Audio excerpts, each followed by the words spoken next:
Questions and answers. Preguntas, respuestas. Asila, ajwiba. Gagwadwewin. Gagwadwewin means to question, questioning. Jibwe mawin. Nakwewin is to answer. It's a response. Pregunta is Spanish, it's a question. Respuesta means an answer, response. Ajwiba comes from the word jawab in Arabic, to answer, an answer. Su'al means a question. As'ila is the plural. Questions. It's a beautiful car. Wow, see that? Beautiful. Wow. GTO. Every bad boy's dream, including mine. I'm not very bad though. Anyway, I have been in silence, and it's a beautiful thing to see the world without pressure, without people telling you to go this way or not to go that way. Using my own mind, using my own heart as my guides, and at times me and my mind and me and my heart, all three of us, we sit in a circle, basically, metaphorically speaking, and we have a palaver, we have a group discussion, we have a talk. We have what's called in Arabic a majlis, a seating, or a najwa. And Ojibwe Moen, when you have a talking circle, or when you smoke the opwag, you smoke the pipe. That's called like Zagaswe Idwin. Zagaswe Idwin means basically, they're arguing. Life in the city. But basically, Zagaswe Idwin means basically sitting in a circle and mutually smoking, passing the pipe around, opwag.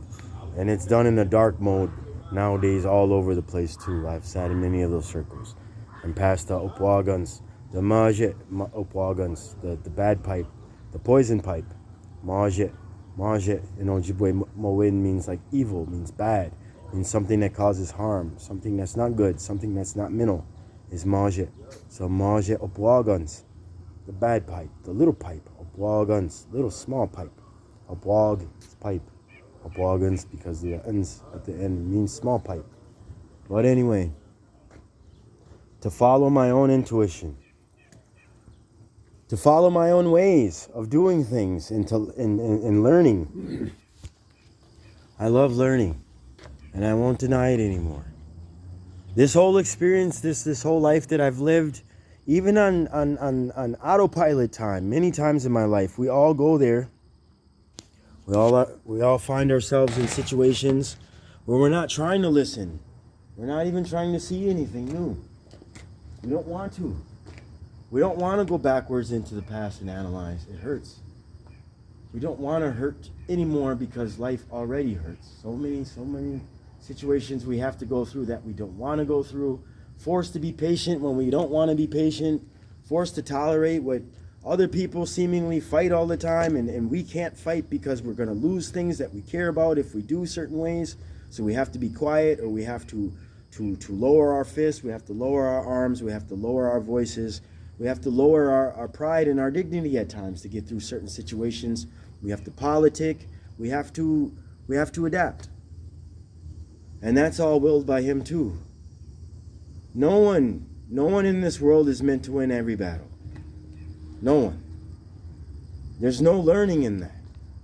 If there was a champion who went to war and every single battle in this war he won, he would never learn humility. Never. He would never know what it's like to go through a bad situation for real, be hurt beyond belief and have to be weak and be taken care of, and not be the hero anymore. He wouldn't know what that's like to be on the other side of what heroism, as far as what we view it to be, like some superhero movie. He would never know what it is to be a regular person who bleeds, who hurts, who feels, who's crushed at times.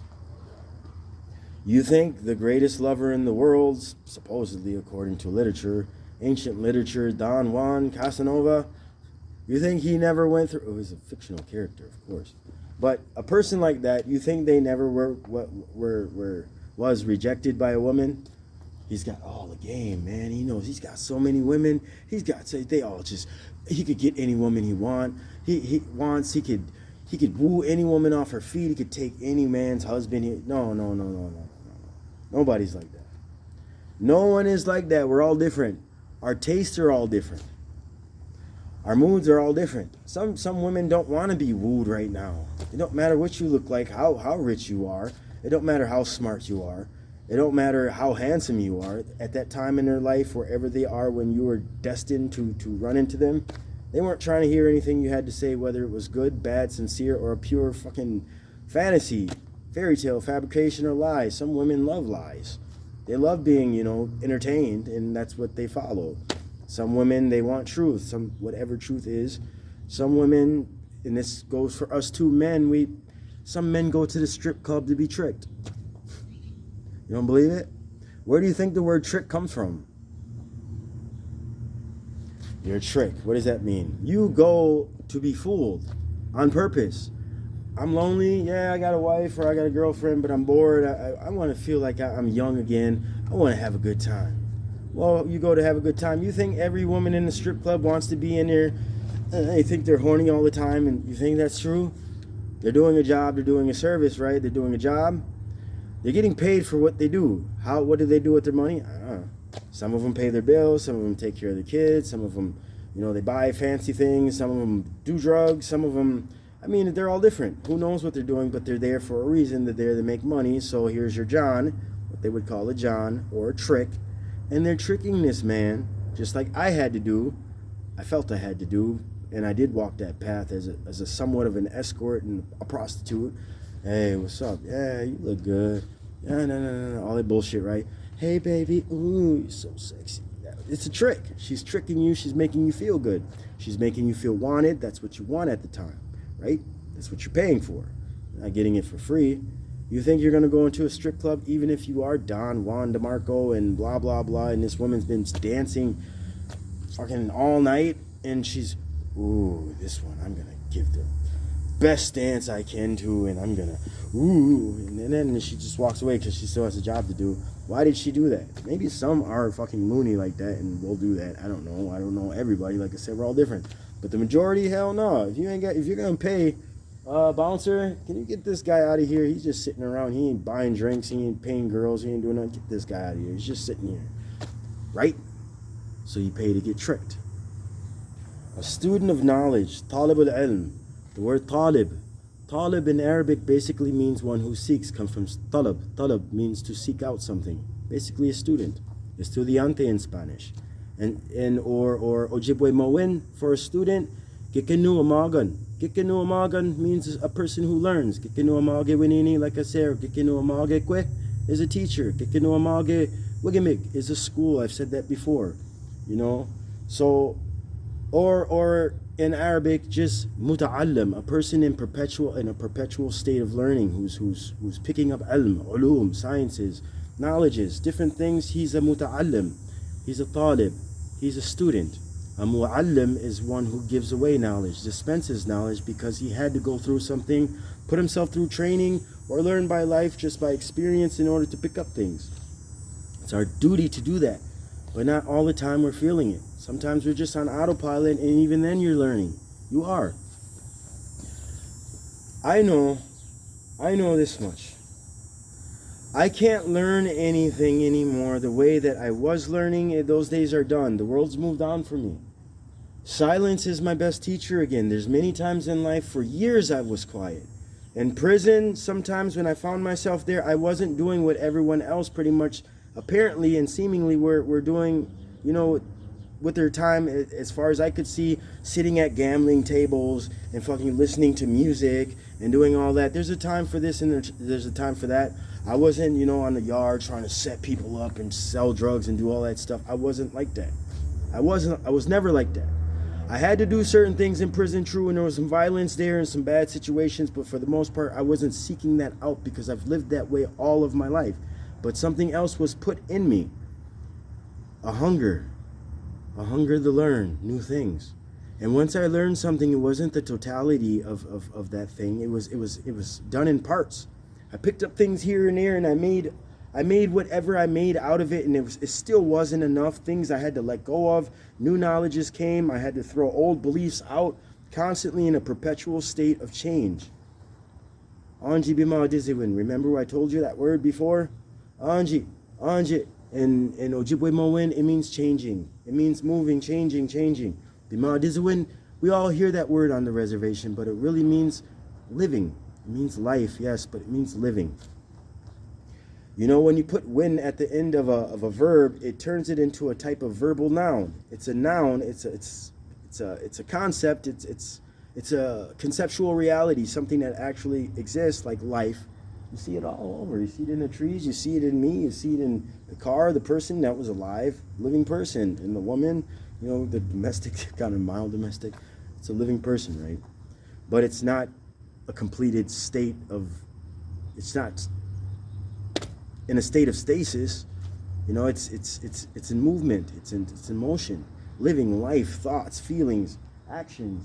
Even when you're sitting still, doing nothing, your mind is moving, your heart is beating, your blood is going through your veins, and all types of things are happening. Anji bima dizuin, life changing all the time.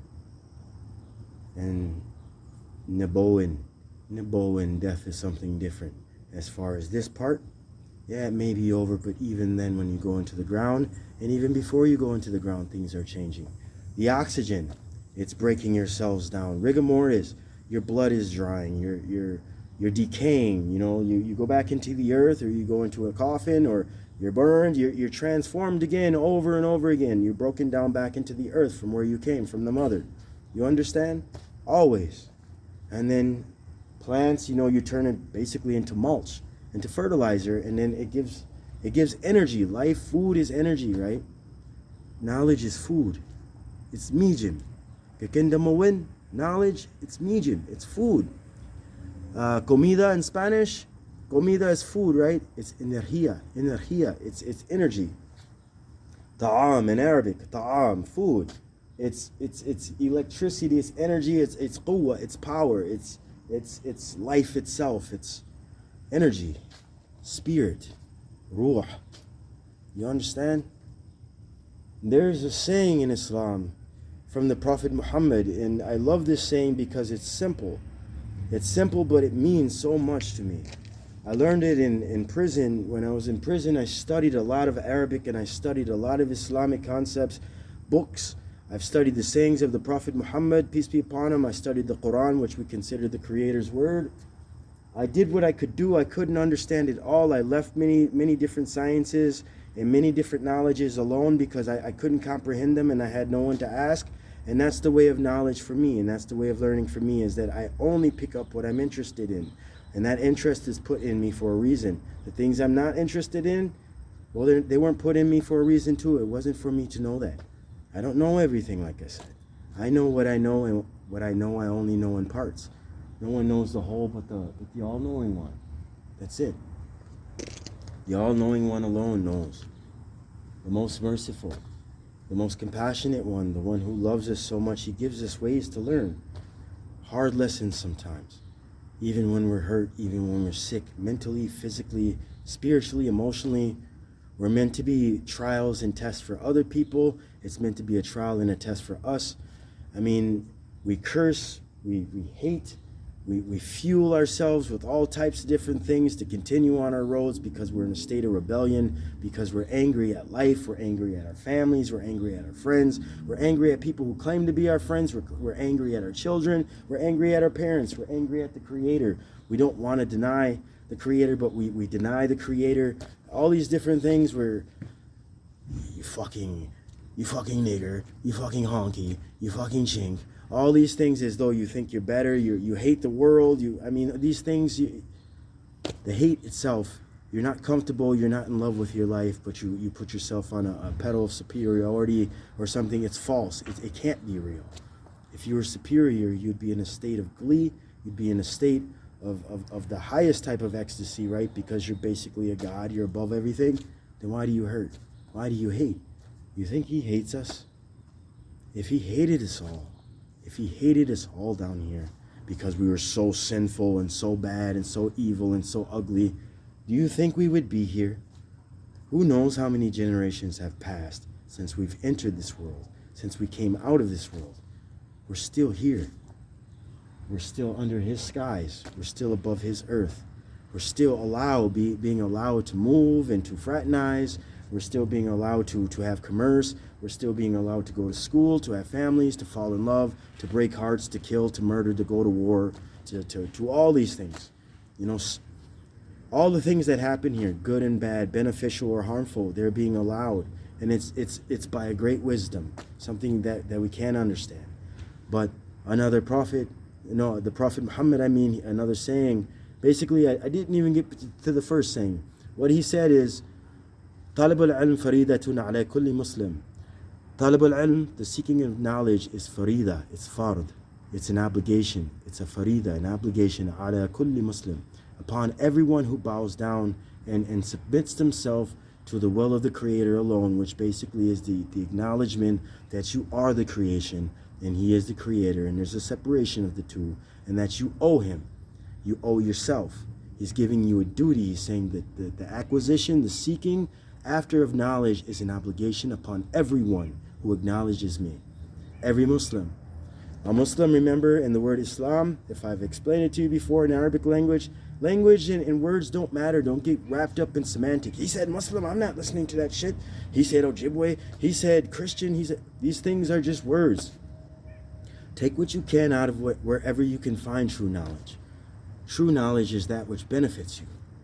There's darker knowledges, darker sciences too. Those have benefit, but they have much harm, and even those things have to be learned. They have to be. War, fighting, killing, these things have to be known too. Not so that we all be killers and run around killing people. If it wasn't for soldiers, if it wasn't for warriors, who would have protected the women and the children and the weak? Even nowadays, women standing up to be warriors and physical fighters and putting themselves on the battle on the front line, if it wasn't for whatever is in us to learn these things, how to train, how to fight, how to shoot, how to stab, how to be tactical, how to be strategic. If it wasn't for these things, how would we win our wars? You think everybody cares about being good and being right and being soft and being understanding? No, you have some people who are absolutely insane for real, and who want to harm and who want to hurt and who want to rape, who want to pillage, who want to just take and take and take. If it wasn't for the ability to be like them in a way, to take that aggression but to use it in a way that's balanced out, trained, measured, and used in the appropriate manner to defend ourselves, where would we be? The Nazis would have won World War II and the world would have been theirs, and where would we be right now? All my people of color, where would you be right now if it wasn't for fighting and killing? We had to go fight. Did we throw feathers at the Nazis? No. The Civil War, the war against the states, the South and the North. The Confederacy, the Southern states, they were fighting to keep the institution of slavery, putting my ancestors in chains and having us build this country and taking Native American land. And they're not white, they're not citizens. For real, they're not citizens. They're chattel. They're property. They're not even human. They're heathens. Not heathens like I used before. Heathens, like you're hedonistic and you're seeking after pleasure. They're heathens. They're pagans. They're fire worshippers, and they worship Allah and they worship Gichi Manidu, whatever. They hated us. They didn't even consider it. So we had to fight them. The northern states, even though a lot of them were crooked too and racist as hell too, still what took place, that fight was a justified fight by the North to defeat slavery, and because of that, many people became free. They got their liberation. They're eventually, over time, with the civil rights movement and all those things, we got our ability to vote. our ability to be educated, to stand up with dignity and say, yes, I'm a human being too, so the same things that you have a right to, those beneficial things for your families and for yourself, I have a right to too, regardless of what I look like, regardless of what language I speak. Do you understand? Regardless of what faith I follow, I have the same rights as you. Under the same Creator, I have the same rights. I'm here too. He made you. He made me too. That picture, this isn't a diss to Christianity. The reason why I'm Muslim, why it started in the first place, people, I don't like to use the word conversion. You know, I converted to Islam many, many years ago. I'm a revert. I came back into the natural way of things. That's what we say, a revert. I went back to the natural way. The creation and the Creator. The Creator is none of us. The Creator is not white. That picture of Jesus, and I don't mean any harm, you know, to the Christians or their beliefs. I'm not saying Jesus, the actual person. I'm saying that picture that you put on the wall of some white man with blonde hair and blue eyes and rosy cheeks floating in a robe and stuff, and that's my personal savior, and everything I get in this world, every road is ordained, or it's you know, it's controlled by him, and thank you Jesus. I'm not speaking ill of Jesus. I'm speaking to that white man on that picture that doesn't look like me. And our people, Native Americans and African Americans, even many Asians, we had to look at that picture and say, look, that's God, right? That's your version of God you're giving us? Well, he doesn't look like me, and you look more like him than me, so you must be superior. Is that what you're telling me? That the God of everything, that the Creator of everything, he looks like this guy floating in a robe with blonde hair who looks like he's from Switzerland or Germany? You don't get it? My enslavers? That man you want me to bow down to and pray to, and I'm going to hell because I'm so bad, and if I don't, he looks like you. He doesn't look like me. My Creator has no face of color. My Creator has no gender, even though I say he, and that's something I can explain in detail as far as my own beliefs, my own views on it later, but it's just a title of respect. He's beyond human. He's beyond black and white and native, and he's beyond black or beyond Asian and beyond whatever else there may be in this world of people. He's beyond language. He uses the word Allah. He believes in Allah. He uses the word Gichimanidu. He only believes in that Indian God. He uses the word Yahweh. He uses the word whatever. Gott. You know, German. Gott. He's believes in a white God. You're stuck on this semantic rambling, you know, of people, and you believe that we're all somehow different or something because of our languages. We're all the same. God is the same. The Creator is the same. It is the same Creator that was when the Persians were conquering different nations that were not here, and all the native tribes that used to be here that years and years ago, hundreds of years ago, that are no longer here. They called upon the same Creator with different languages. Are you going to throw away all their religions and all their faith and all their struggles and all their victories and all that stuff and say they weren't really, it doesn't count because they weren't Christians. They weren't Christians, or they weren't Muslims, and they weren't, those words, it means nothing, people. It means nothing. The path, the road, it has many things. There's many falsehoods. There's many truths, whatever. Choose what you can use. Choose what benefits you. But know that there's one Creator alone. That is the core of Islam. That is the core of it, to bow down to. You don't know everything, but He does. You know, and that's a part of the acquisition of knowledge. Even me, I know nothing. I know what I know, but that'll be taken from me. It'll be replaced, or it won't be replaced. And pretty soon, you know, after a few years, I'll be an old man. I might lose my mind. I might go into a senile state, and I won't know anything. I won't even remember my name. I won't remember how to go to the bathroom. But I have to give away what I learn, what I know, so other people can build on it. That's the point of it before I lose it. And I'm supposed to use it for myself too. And that's what this silence is all about. You know, my time now, wandering and taking care of things, my own life again.